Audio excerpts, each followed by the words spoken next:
Hello and welcome to Military HF Radio, Episode 3, HF, Near Vertical Incident Skywave Propagation. I'm your host, Matthew Sherburne, KF4WZB. The agenda today is we're going to talk about NIVIS theory and then provide you an amazing list of recommended readings to further allow you to learn on your own. So what is NIVIS? Is it a mode that you set in your radio? Can it only be used by amateur radio operators? Well, let's just talk about it real quick here.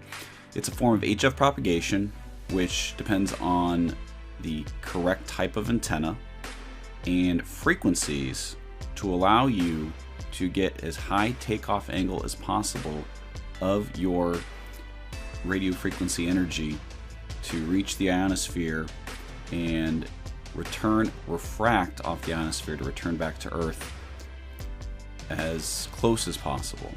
So what kind of uses? If you have mountains in the way that block line of sight VHF, UHF communications, and something that people do not necessarily consider is, let's say you're in Alaska and you have a mountain range that is blocking your SATCOM line of sight between your satellite antenna to the actual satellite that's located somewhere near the equator. It's actually a very low angle that you have to set your antenna in order to reach it. And that may mean going through a mountain, which obviously you can't do. So how would you communicate between some drop zone in northern Alaska to somewhere much further south? And that might be the case. Then you can use HF radio set up in NIVIS. How far out can you reach? Well, actually, it's somewhere between 300 and 500 miles. In fact, in the next slide, I'll show you the comparison between NIVIS, in which there is not necessarily a skip zone that reaches only out a certain distance, and then what most people do day in and day out, which is just a long distance contact with a skip zone involved.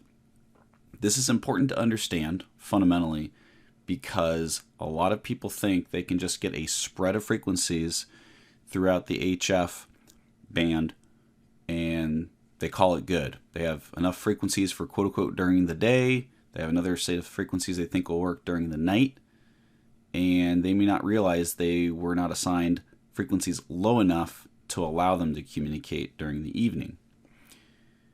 So we look here between 1.6 and 30 megahertz. Some people say only 2 to 30 megahertz is the quote-unquote HF band. But then we actually see NIVIS occurring around 1.6 to 12 megahertz. I want to emphasize that it's just based on the atmospherics and the solar conditions. Just depending what's going on, if there is a much higher sunspot count, which by the way, we are at a complete lull right now, maybe up to about 4 for our sunspot number count.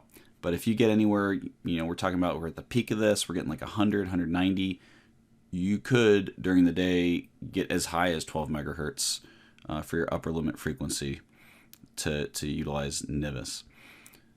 The best way to think about NIVIS is take a water hose, full pressure, and point it straight up. And then what you're going to get is this umbrella effect. It goes up, it culminates, and then it comes and drops back down. Some of it right back on you, and some of it some certain distance away.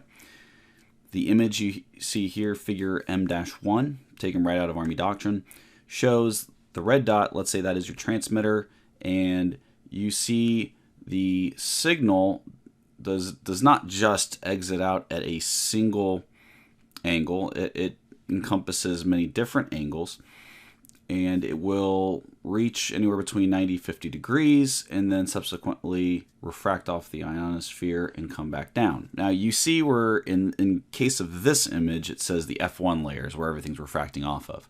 That depends on the time of the day. At night, just what you've learned off of my previous video in episode 1 on RF theory, at night F1, F2 layers combine to just the F layer. The E layer goes away, and definitely the D layer is completely out of the question at that point. But during the day, the D layer has a lot of absorption effects, and we actually have to go higher in frequency during the day, lower in frequency at the night. The NIVIS rule of thumb is nighttime you're looking anywhere between 1.8 and 4.9 megahertz to still operate in that same 300 to 500 mile footprint. And during the day, you may have to actually move up to around 5 to 8 megahertz, maybe even as high as 12 megahertz, again, depending on sunspot count and some other atmospheric condition that might happen. So let's look at a comparison. We're going to look at Nivis propagation on the left and what we can just call skip wave to the right. So Nivis propagation, I said, can reach out as far as 300 to 500 miles from the transmitter site. In this case, you can see that you can cover the entire New England area and then some using just Nivis.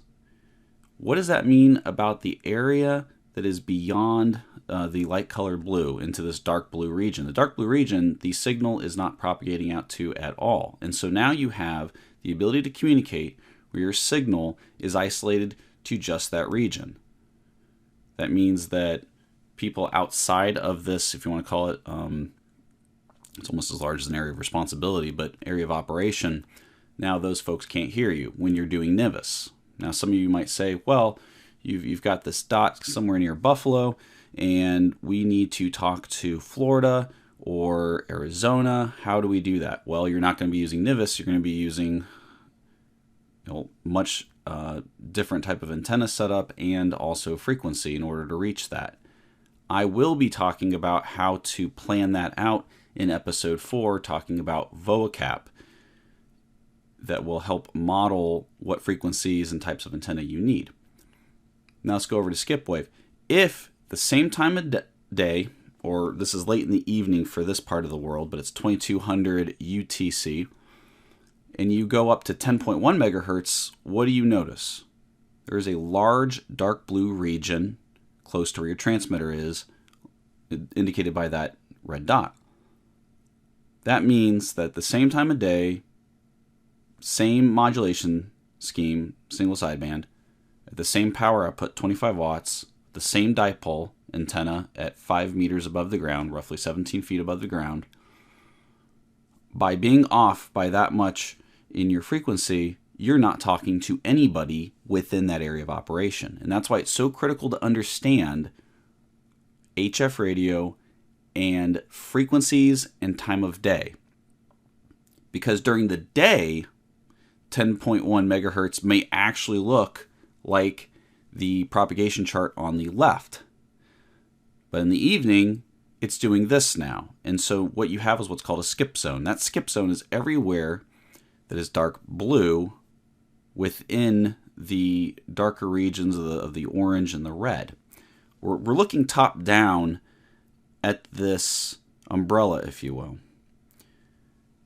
So you need to understand how to use VOACAP. That will be episode 4. You need to understand that this is what Nivis is and that you can cover an entire region. And more so than that, if you get it just right, you can actually talk within the 300 to 500 mile radius, meaning that you could actually talk ground wave, so line of sight, if you will, okay, ground wave out to around 50 miles, and then even beyond out to as far as 500 miles theoretically. You can do this at the halt with a standard dipole antenna. You can do this on the move, and I will cover that in a future episode on the types of antennas that you can use mobile and at the halt. Now, some people have learned that dipole antennas you have to set at a certain direction, an azimuth, because it only goes out to different directions. It's not omnidirectional. That's actually not true. For some reason, people keep teaching it that way. Dipole antenna, no matter what azimuth you have it at, when you're using Nivis, the signal is going high angle takeoff and going straight up. At that point, off the ionosphere, the polarization, we covered this in episode 1, talking about polarization, either vertical or horizontal. And then when you know about a dipole antenna, in this case, we're talking about a horizontal dipole. It's not horizontal once it refracts off the ionosphere. At that point, it's random. In which case, it does not matter which azimuth you set up your dipole antenna within that area of operation. You do not need to tell each unit which way to point their dipole antenna. That's appealing because when you start talking about having to direct your antennas from one station to the other, there's going to be many stations, not just two. And you would start thinking to yourself, I need to keep moving this antenna around in order to reach everybody. No, that's not the case at all. Standard horizontal dipole antenna, 17 feet off the ground, as low as that, and you can talk to anybody in that region.